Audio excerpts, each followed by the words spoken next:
ಏನಿಲ್ಲ, ನಾನು ನೋಡ್ಬಿಟ್ಟು ಮಾತಾಡಿಸ್ಬಿಟ್ಟು ಪರಿಸ್ಥಿತಿ ಹೇಗಿದೆ ಅಂತ ಹೇಳ್ಬಿಟ್ಟು ಮಾತಾಡಿಸ್ಕೊಂಡು ಒಂದೆರಡು ಒಳ್ಳೆ ಮಾತಾದರೂ ಹೇಳಬೇಕು ಅಂತ ಅನ್ನಿಸ್ತು. ಈಗ ನಮ್ಮ ತಾಯಿಯವರು ತೂಗುದೀಪ್ ಶ್ರೀನಿವಾಸ್ ಅವ್ರ ಜೊತೆ ಸುಮಾರು ಚಿತ್ರಗಳನ್ನ ನಟಿಸಿದ್ದಾರೆ.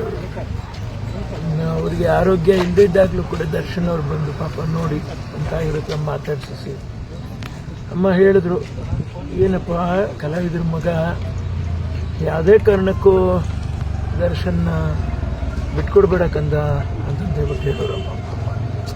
ಕಷ್ಟ ಸುಖಗಳು ಎಲ್ಲ ಸೇರಿನೇ ಬಂದಿರ್ತವೆ.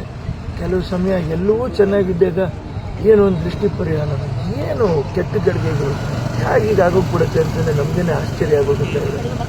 ತಿಂಗಳಿಂದ ಒಂದು ಕಡೆ ಪ್ರಾಣ ಕಳ್ಕೊಂಡವ್ರ ಮನೆ ನೋವು, ಇನ್ನೊಂದು ಅಭಿಮಾನಿಗಳ ಮಧ್ಯೆ ಸಂತೋಷವಾಗಿ ಎಲ್ಲ ನಿರ್ಮಾಪಕರ ಜೊತೆಲಿ ದಿನ ಅವರ ಕಾರ್ಯಾಚರಣೆಗಳು, ಅವರ ಒಂದು ದಿನಚರ್ಯೆಗಳು ಹೇಗಿದ್ದು, ಹೇಗೆ ಬದಲಾವಣೆ ಆಗೋಗ್ಬಿಟ್ಟು, ಇದು ಆಗಬಾರ್ದಾಗಿತ್ತು, ಏನೋ ಆಗೋಯ್ತು ನೋಡಿ ಮಾತಾಡಿಸಿ ಏನೊಂದು ಎರಡು ಮಾತು ಅವ್ರಿಗೆ ಹೇಳ್ತಾರೆ ತಿಳ್ಕೊಂಡು ಅಂತ ಮಾತಾಡಿ. ಸರ್, ಕಳೆದ ಬಾರಿ ಲಾಸ್ಟ್ ಟೈಮ್ ನೀವು ಯಾವಾಗ ಭೇಟಿ ಮಾಡಿದ್ರಿ ಸರ್ ದರ್ಶನ್?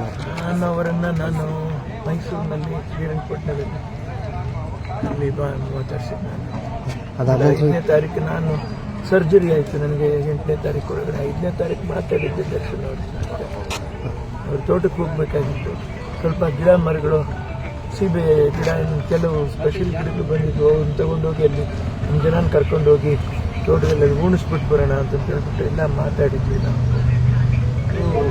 ನಾನು ಅಡ್ಮಿಟ್ ಆಗಿಬಿಟ್ಟೆ ಸರ್. 1 ತಿಂಗಳಾಗ್ತಾ ಬಂತು ಅವ್ರು ಜೈಲಿ ಸೇರಿ. ಅಂದರೆ ನೀವು ಇವತ್ತು ಬಂದಿದ್ದೀರಿ ಅಂದರೆ ಏನಾದರೂ ನಾನು ಸರ್ಜರಿನಾಗಿದ್ದೆ ಅಂದರೆ ಸರ್ 7ನೇ ತಾರೀಕಿನೇ ಸರ್ಜರಿ ಆಯಿತು. ಸ್ವಲ್ಪ ಮೇಜರ್ ಸರ್ಜರಿ ಅದು, ಅಪೆಂಡಿಸೈಟಿಸ್ ಸರ್ಜರಿ ಎರಡು ಆಗಿ ಶ್ರಮ ಜಾಸ್ತಿ ಆಯಿತು. ಒಳಪದ್ರೆ ಹರಿದೋಗಿ ಕರಡಿಚ್ಚೆ ಬಂದ್ಬಿಡ್ತು. ಅಂದರೆ ಸರ್, ಈಗ ದರ್ಶನ್ ನೀವು ಚಿಕ್ಕ ವಯಸ್ಸಿಂದ ನೋಡಿದ್ದೀರಿ, ಈ ರೀತಿ ಕೊಲೆ ಪ್ರಕರಣದ ಜೈಲಿಗೆ ಹೋಗ್ತಾರೆ ಅನ್ನೋದು ಬಂದಿತ್ತ?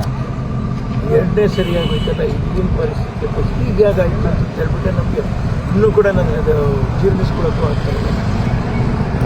Thank you sir.